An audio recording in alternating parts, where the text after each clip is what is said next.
Hello everyone, I'm Milo Edwards, and today I want to talk about self-acceptance.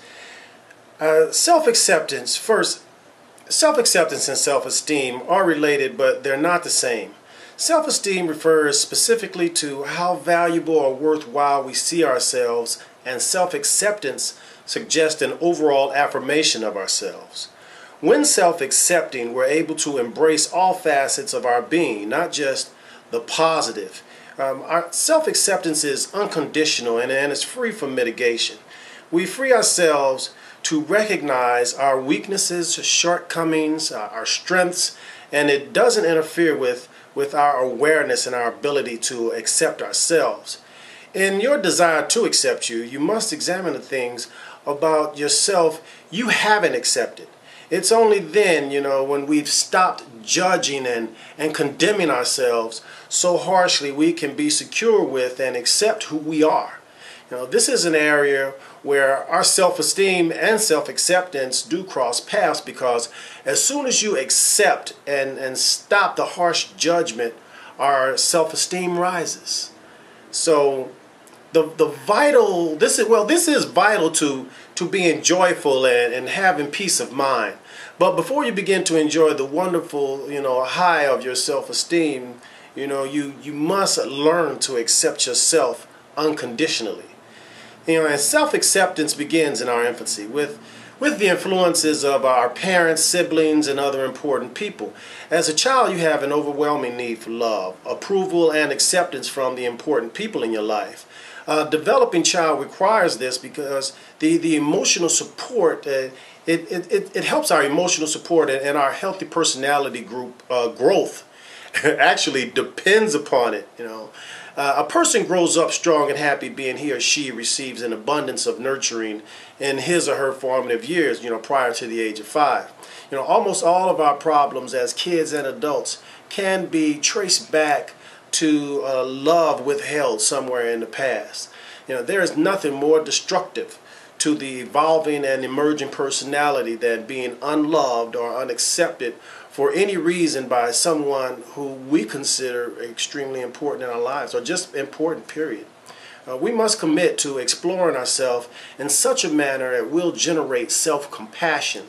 It's through this type of compassion for ourselves that we learn to love ourselves more and view ourselves as worthy of love, honor, and respect.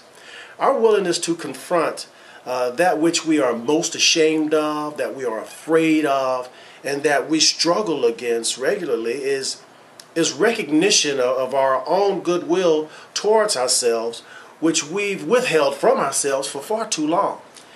Taking this stance is a key to acceptance. We must be able to step out and see ourselves as human beings. Now, becoming more self-accepting requires not blaming ourselves for things such as our looks, our intelligence level, our height, and just other things that we become judgmental about and we question ourselves about. Going forward, we must realize that given our internal programming, we had little choice. Our social background and our parents transmitting in our youth urged all of our actions. We must approach ourselves with compassion and a forgiving heart to accept what we've done and what has been done to us, because what we've done is what has been done to us. Now, when we're able to compassionately look at the darker, fragmented side of our being, we can learn and accept ourselves without condition, because then we can view ourselves in a warm-hearted manner. Acknowledging ourselves and the error of our ways, then releasing it all and accepting ourselves more. We will learn to accept these happenings were deviations from the norm, and however bizarre or awful they were, they're probably nothing compared to how we've beaten ourselves up over things that we've done, how we've constantly judged ourselves harshly and condemned ourselves for things. There's things that we're still holding on to from our past that we've done, and we're sitting there saying, I can't believe I did that. I can't. Yes, you did it. Accept it. Tell yourself the truth about it, and learn from it. Make some changes and grow forward. Stop beating yourself up about your past. Let's deal with the moment and move forward in a positive manner.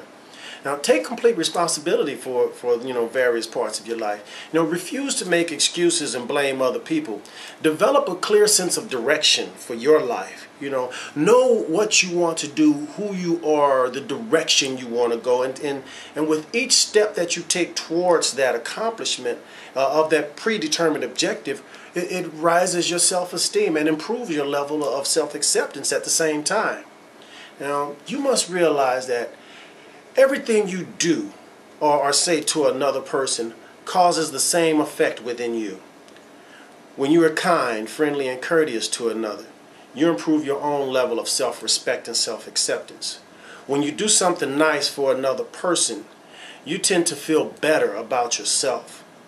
When you do or say something that causes another person to feel good about themselves, it usually makes you feel better about yourself, and it enhances your wellness.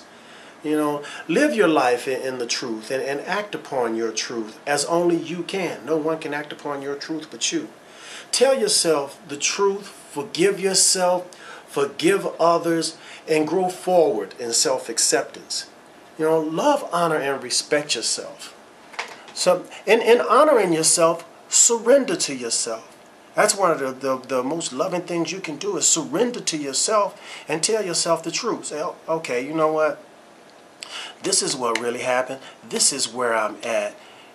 What can I do to become better? And then change what you can change, and don't worry about what you can't change. Because if you can't change, there's nothing you can do about it. Don't worry about it. If there's somebody out there you need to apologize to them. If you can do that. But if you're at the point that you can't, you can't. Forgive yourself. Truly forgive yourself so that you can spend more time loving you.